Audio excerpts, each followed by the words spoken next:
Wala namang kasalanan doon, kapatid, kung pinagkakasunduan ninyo. Okay lang yon. Kaya lang, marami na kasing nasirang pamilya dahil dyan eh. Yung lalaki at babae, siyempre, merong dumarating na panahon, nangangailangan sila ng lingap ng isa't isa.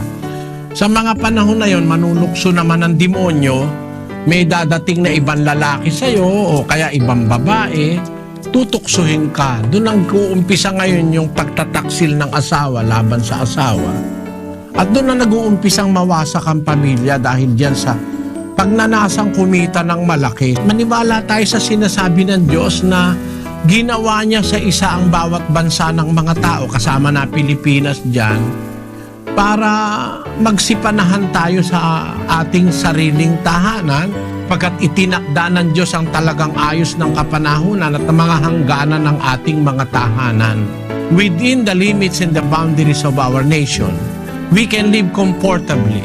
Laging mas maganda yung intact ang pamilya, magkasama yung mag-asawa. 3:7 ng unang Pedro. Mga lalaki, magsipamahay kayo kasama ng inyong asawa. Mas mabuti pa rin yung magkasamang mag-asawa kasi nga pinagsama sila ng Diyos eh. Ibig sabihin on talagang you are one flesh, magkasama kayo sa lahat ng paraan. At para buo ang pamilya, ang mga anak protektado.